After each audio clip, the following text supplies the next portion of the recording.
ہٹیں پیچھے، کتنے بھاری ہیں آپ۔ کئی لمحے بعد اس نے ماحول کو بدلنے کی خاطر کہا، شرم آتی ہے؟ تم موٹی کو جو میں باہوں میں لے کر گھوما ہوں وہاں اس کا کیا؟ موٹی تو میں کہیں سے بھی نہیں ہوں۔ ہاں یہ تو مجھ معصوم کو پتہ ہے جو لے کر دوڑا ہے تمہیں۔ اف احد، آپ بہت خراب ہیں، اور افسوس ایک یہ رہے گا کہ میں نے یہ سین اپنی آنکھوں سے کیوں نہیں دیکھا۔ ہائے کتنا رومانٹک سین ہوگا جب آپ مجھے باہوں میں لے کر بھاگے ہوں گے اور آس پاس والی لڑکیاں جل کر خاک ہوئی ہوں گی۔ اس نے قہقہ لگاتے اس کی بات کو انجوائے کیا، اور وہ سن رہا تھا اور وہ اس کے قریب بیٹھی نہ جانے کیا کیا بتا رہی تھی اسے۔ احد نے جھکتے اس کے لفظ چھینے تھے اس سے۔ وہ کافی دیر جھکا اس پر دل میں لگی آگ کو بجھاتا رہا تھا۔ اس سے دور ہوا تو وہ آنکھیں بند کیے گہری سانس لے رہی تھی۔ احد قریشی نے اس کے گلے سے دوپٹہ نکال کر سائڈ پر رکھا اور اسے بیڈ پر جھکا کر اس پر جھکا اور اسے خود میں چھپایا۔ احد، اس نے ہلکی آواز میں اسے پکارا، لیکن وہ کہاں اب اس کی سننے والا تھا۔ تم ضروری ہو مجھے بے حد، اس کی کان کی لو کو لبوں میں دباتے وہ بولا۔ ایانے نے اپنی سانسیں روکی تھی۔ وہ مدہوش ہوتا اب اس کے شرٹے کندھے سے سرکا چکا تھا۔ اپنے آتشہ لب اس کے کندھے پر رکھے تھے اس نے۔ ایانے نے آنکھیں بند کرتے اب اسے محسوس کر رہی تھی جو قطرہ قطرہ اسے اپنی چاہت کے رنگوں میں رنگ رہا تھا۔ ان کا کل کیا تھا کون جانتا تھا۔ وہ بے فکر تھے آج ایک دوسرے کے ساتھ، ایک دوسرے کے پاس۔ محبت اقرار سے آگے کی شے ہے۔ تم جو سمجھو تو خاص ہے یہ، جو نہ سمجھو تو تمہاری طرح عام ہے یہ۔ پل میں جو بدل دے تمہیں ایسا نشہ ہے یہ، آسمان سے زمین پر گرا دے ایسے کھیل کی بازی ہے یہ۔ اقرار کر بھی دو تو فقط لفظوں کا مجموعہ ہے یہ۔ گاڑی سے نکلتے اس نے پاکستان کی سرزمین پر ایک گہرا سانس بھرا۔ وہ خوش تھی بے حد۔ وہ جو سامنے ہی بیٹھا تھا اسے دور سے دیکھتا مسکرایا۔ اوہ فیصل بلوچ، کہانی کا آغاز تم نے کیا تھا، اختتام افشاں بلوچ کرے گا۔ ایسا اختتام جو تمہاری زندگی کو سیاہ کر ڈالے گا۔ تالیہ اسے ڈھونڈتی یہاں وہاں دیکھ رہی تھی کہ وہ اسے سامنے ہی بینچ پر بیٹھا دکھا۔ افشاں، اس نے دور سے دیکھ کر افشاں کو آواز دی تو اس نے فوراً فون سے سر اٹھا کر اوپر دیکھا جیسے ابھی ہی دیکھا ہو اسے۔ کیسی ہو؟ بہت اچھی۔ مجھے تو اب بھی یقین نہیں آ رہا کہ تم نے مجھے واقعی بلایا ہے۔ کوئی بات نہیں، جلد ہی تمہیں اس بات کا یقین ہو جائے گا، میں نے تمہیں بلایا ہے۔ میں بہت زیادہ ایکسائٹڈ ہوں۔ کیا تم نے یہاں آنے کا اپنے باپ کو بتایا ہے یا اپنے بھائی کو؟ نہیں بالکل نہیں، تم نے منع کیا تھا اور میں تمہاری بات کیسے نہ مانتی۔ اچھی بات ہے، تو وہ مسخر سے مسکرایا۔ اب کہاں جانا ہے ہمیں؟ کیا تم میرے رہنے کا انتظام کسی ہوٹل میں کروا چکے ہو؟ اگر میں کہوں ہاں تو یہ کہ میں تم سے ناراض ہو جاؤں گی ابھی، اور جہاں تک مجھے یاد ہے تم نے بتایا کہ تم گھر میں اکیلے ہوتے ہو۔ ہاں لیکن تم کہاں میری اپنی ہو، میں تمہاری ہی ہوں افشاں۔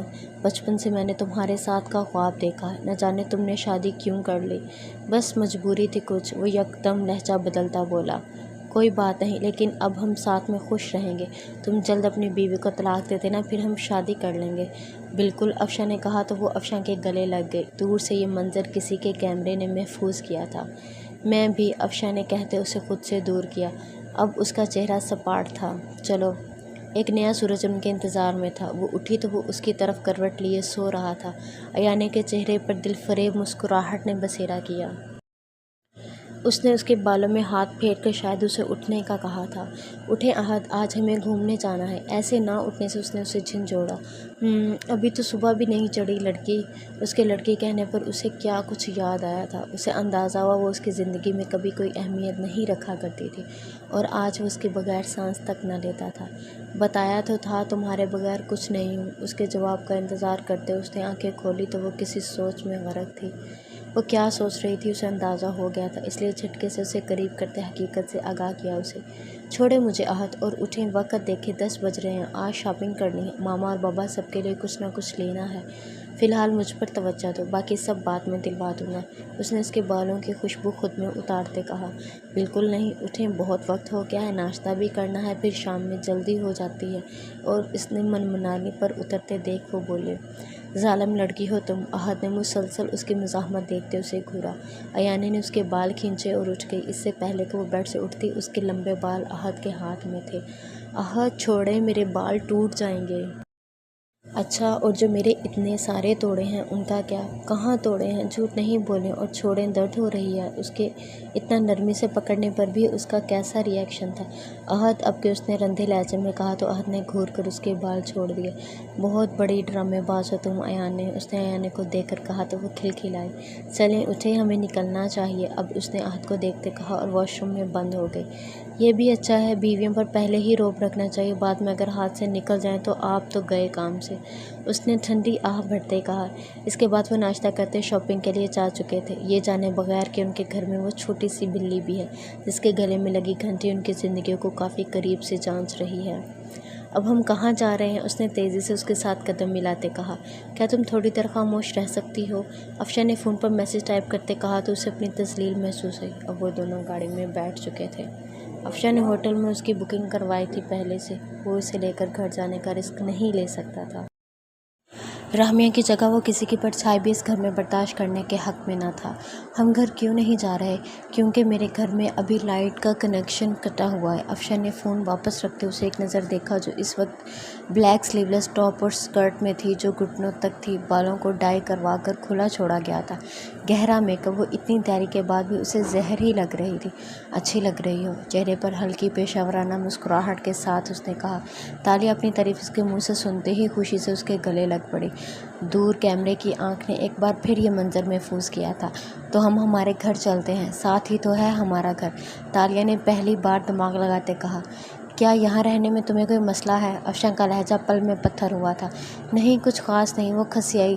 وہ ہیرا مشکل سے ہاتھ لگا تھا، ایسے کیسے اپنی بیوقوفی سے وہ جانے دیتی؟ اس نے افشاں بلوچ کا جائزہ لیا جو اس وقت سفید شرٹ اور پینٹ پر نیلی جیکٹ پہنے ہوئے تھا، بال بکھرے سے ماتھے پر پڑے تھے، سفید رنگ اور بھیجے ہونٹ اس کو مزید خوبصورت بنا رہے تھے۔ افشاں بلوچ نے اپنی پوری ٹیم کو الرٹ کر دیا تھا کیونکہ کل فیصل بلوچ بھی اپنی ڈیل کی وجہ سے پاکستان آنے والا تھا۔ ریسٹ کرو، میں بھی اپنے کمرے میں جا رہا ہوں، پھر ڈنر اکٹھے کریں گے، اس نے تالیہ کو کہا۔ ہم ایک روم میں کیوں نہیں رہ سکتے افشاں؟ اس نے اس کے پاس آتے اس کا بازو تھامتے کہا۔ افشاں نے مٹھیاں بند کی۔ کیونکہ یہ پاکستان ہے یورپ میں، اس نے مسکراتے کہا۔ لیکن کسی کو کیا پتہ چلے گا؟ یہ ہوٹل کی انتظامیہ جانتی ہے مجھے، اپنے نہیں تو کم از کم میرے نام کا خیال کرو، اور ویسے بھی جلد ہم اکٹھے ہی رہیں گے، ڈونٹ وری۔ اوکے، تمہاری یہ بات بھی مان لیتی ہوں، اس نے ناخنوں کو دیکھتے ادا سے کہا تو افشاں باہر نکل گئی۔ Room number 162۔ ایک حرکت پر نظر رکھو، سارے کیمراز آن ہونے چاہیے، وہ کب کیا کہاں کرتی ہے سب سے آگاہ رہو۔ سر، ان کا فون چاہیے ہوگا ہمیں، مخالف نے کہا۔ رات کو مل جائے گا، لیکن صرف 1 گھنٹے کے لیے، وہ چپ جلدی سے لگا کر اپنے لیپ ٹاپ سے کنیکٹ کرنی ہوگی، سارا ڈیٹا کاپی کر لینا۔ اوکے، بی کیئرفل، آنکھیں اور کان دونوں کھلے رکھو۔ جی سر، سمجھ گئے۔ آپ کو ساڑی لینی چاہیے، ایان نے اسے بچوں کے سیکشن سے لگاتار شاپنگ کرتے دیکھ وہ بولا۔ نہیں، اب میں کہاں پہن پاؤں گی ساڑی عہد، اس نے منہ بسوڑتے کہا۔ کیوں، اب کیا آپ نے بوڑھی ہو جانا ہے؟ اس کے فضول سے جواب سے وہ مطمئن نہیں تھا۔ نہیں، اب تو میرا بیبی ہو جائے گا نا، اس کے ساتھ میں کیسے پہن سکتی ہوں؟ میں سنبھال لوں گا اپنا بیبی کو جب آپ پہنیں گی۔ چلے، یہاں سے بہت شاپنگ ہو گئی، آپ نے آدھا کڈز سیکشن خرید لیا۔ عہد، تو ہمارا بیبی پہنے گا نا یہ سب؟ وہ پرتجسس لہجے میں بولے۔ ہاں پہنے گا، لیکن اس نے بڑا بھی تو ہونا ہے۔ خیر، باقی سب کے گفٹس بھی لیں، مجھے افشاں اور رحمیہ کے لیے بھی لینے ہیں گفٹس۔ عہد ایان کو افشاں اور اپنی دوستی کے قصے سنا چکا تھا۔ ایان جانتی تھی کہ اس کا ایک ہی دوست ہے جو اسے جان سے پیارا ہے۔ عہد قریشی کے لیے دوستی کیا معنی رکھتی تھی اس سے بہتر کون جان سکتا تھا، جس کے کہنے پر اس نے ایان سے شادی کی تھی۔ اب ساری شاپنگ کے بعد وہ فوڈ کورٹ میں بیٹھے کھانا کھا رہے تھے۔ کھانا کیا ہی کھا رہے تھے، عہد نے اسے بس پانی کی ایک بوتل لے کر دی تھی۔ عہد، مجھے سخت بھوک لگی ہے، وہ جھنجھلائی جس نے اسے کچھ بھی کھانے کو نہیں لے کر دیا تھا۔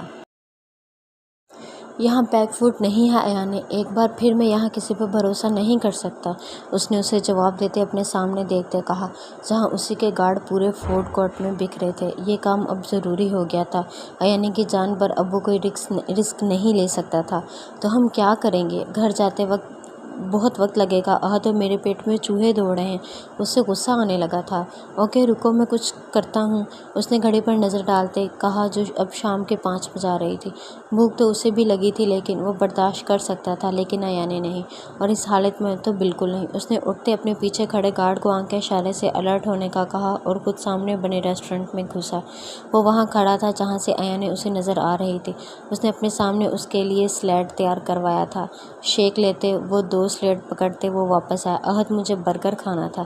جی نہیں یہ کھائیں، وہ کافی ہیوی ہوتا ہے، آئلی بھی، اور ابھی آپ کو احتیاط کی ضرورت ہے، آپ اچھے سے جانتی ہیں۔ اوکے، اس نے ہاں میں سر ہلاتے کھانا شروع کیا۔ وہ بات جلد سمجھنے والے میں سے تھی۔ کھانا کھا کر احد نے اس کا ہاتھ تھاما اور آگے بڑھا۔ ایک دکان پر رکتے اس نے وہی ساڑی لی جسے دیکھتے اس نے ایانے کو ساڑی لینے کو کہا تھا۔ ایانے کی آنکھوں میں اس ساڑی کو دیکھ کر چمک آئی تھی جو احد نے بخوبی محسوس کی تھی۔ اپنا سارا سامان اس نے گاڑی میں شفٹ کروایا تھا اور اب وہ دونوں سیڑھیاں اترتے مال سے باہر آ رہے تھے۔ وہ دونوں نہیں جانتے تھے کہ زندگی اب کی بار انہیں کافی گہرا رنج دینے والی تھی۔ آپ کھائیں گے؟ ریان کو خود کی اور اپنی پلیٹ کی طرف دیکھتے اس نے پوچھا۔ نہیں تم کھاؤ۔ ریان کو اب سمجھ میں آیا کہ کل اس کے چہرے کے زاویے ٹوسٹ کو دیکھ کر کیوں خراب ہوئے تھے۔ دانیل نے پہلا نوالا کھایا اور آنکھیں بند کی، جیسے اچھے سے محسوس کیا ہو ذائقہ۔ ریان جو اپنی کافی کا آخری سپ لے کر اٹھنے لگا تھا اس کے اس عمل سے چونکا۔ اسے یقین نہ آیا کہ دانیل وجاہت وہ کٹ سکتی تھی۔ دانیل نے نوالا بنا کر اس کے آگے کیا تھا۔ نہ جانے کیوں لیکن وہ چاہتی تھی وہ بھی یہی کھائے۔ وہ یہ سب ناشتے میں نہیں لیتا تھا لیکن اس کے ہاتھ کو کیسے ٹھکراتا جو پہلی بار اس کی طرف بڑھا تھا۔ خاموشی سے واپس بیٹھا اور اس کے ہاتھ سے نوالا کھایا جو اچھا لگا تھا اسے۔ اچھا ہے، اس نے سادہ سے لہجے میں تعریف کی۔ اسے اس کا یوں خود کو اپنی پلیٹ سے ایسے کھانا پیش کرنا بے حد بھایا تھا جس کا اظہار اس نے نہیں کیا۔ ہے نا اچھا ہے نا؟ مجھے تو بہت پسند ہے، اس کے بغیر مجھے ناشتے میں کچھ بھی پسند نہیں۔ پتہ ہے جس دن مجھے پراٹھا نہ ملے مجھے لگتا ہے میری صبح ہی نہیں ہوئی۔ وہ نان سٹاپ بولتی اسے چونکا گئی۔ اس نے ریان کو دیکھا جو اسے ہی دیکھ رہا تھا۔ اسے احساس ہوا وہ کتنا بول گئی ہے تو یکدم خاموش ہوئی۔ ایک اور نوالا مل سکتا ہے؟ ریان کو اس کا یوں چپ ہونا نہیں بھایا تھا اس لیے بولا۔ ضرور۔ اس کے دوبارہ سے نوالا بناتے اس کے آگے کیا اور اب کی بار ریان ایسے کھایا تھا کہ اس کے ہونٹ دانیل کی انگلیوں سے مس ہوئے تھے۔ دانیل نے فوراً ہاتھ کھینچا اور اپنا پراٹھا ختم کیا۔ آیا کہ وہ دوبارہ نہ مانگ لے۔ ریان کے انابی لبوں پر اس کی سپیڈ دیکھ کر ہلکی سی مسکراہٹ آئی۔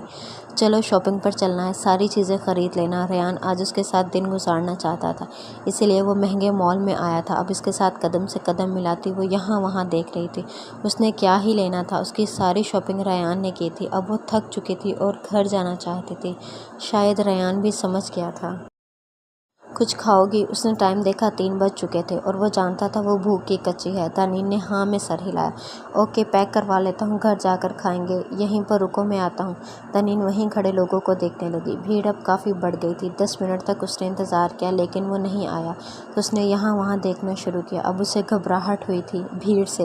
اس نے قدم آگے کی طرف بڑھائے اسے ڈھونڈنے کے لیے۔ اس سے پہلے کہ بھیڑ میں وہ دھکا لگنے سے گرتی ریان اسے تھام چکا تھا۔ اس کے ہاتھ میں ہاتھ ڈالتے اس نے اپنی بائیں طرف کیا۔ دانیل تم نم آنکھوں سے اسے دیکھا۔ ایسے مال میں اس کا پہلی بار آنا ہوا تھا۔ رات کو ڈنر کرتے بھی وہ خاصی تیار ہو کر آئی تھی۔ اب وہ ایک دوسرے کے سامنے بیٹھے ڈنر کر رہے تھے۔ مجھے تو جب تم نے فون کیا تھا اندازہ نہ تھا کہ تم نے مجھے واقعی پاکستان بلایا، وہ سیلڈ کھاتی بولی۔ بس مجھے لگا کہ اب وقت آ گیا کہ ہمیں ایک ہو جانا چاہیے، افشاں کہتا مسکرایا تو وہ کھلکھلائی۔ تمہاری بیوی کے ساتھ کیا مسئلہ ہوا اور تم نے شادی اور کب کیوں کی؟ اب وہ پوری طرح اس کی طرف متوجہ تھی۔ افشاں نے پورے پلان کے ساتھ اس کو بلایا تھا۔ جانے سے پہلے اس نے جو حرکت کی تھی، افشاں نے اس کی گاڑی پر حملہ کروایا تھا۔ فیصل بلوچ کو اپنی بیٹی عزیز تھی اسی لیے اسے یورپ بھیج دیا۔ یہاں اس کے کافی دشمن بھی تھے اور اس کی بیٹی کو جان کو اب خطرہ بھی تھا۔ اس کے بعد وہ وہاں جا کر ایسی سرگرمی میں ملوث ہوئی کہ اسے سب بھول گیا۔ بس یاد تھا تو افشاں بلوچ کو اندازہ تھا کہ تالیہ افشاں بلوچ پر برے طریقے سے فدا ہے۔ باہر کے ملک میں ایک وقت میں 6 بوائے فرینڈ کے ساتھ حرام ریلیشن شپ کے باوجود اس کے کمرے کی دیواروں پر جگہ جگہ افشاں بلوچ کی تصویریں چسپاں تھیں۔ یہی وجہ تھی کہ اس نے اسے یہاں بلایا تھا۔ ایک تو وہ اس کے ذریعے اس کے باپ کو دوہرا گھاؤ دینا چاہتا تھا اور دوسرا علیزے کا تعلق بھی کہیں نہ کہیں اس سے تھا۔ وہ کھانا کھا رہے تھے کہ پانی ختم ہونے پر افشاں نے مخصوص ویٹر کو پانی لانے کا کہا تو وہ پانی لایا لیکن جان بوجھ کر لڑکھڑاتے اڑا اور سارا پانی ان کے ٹیبل پر گرا۔ تمہارا دماغ خراب ہے،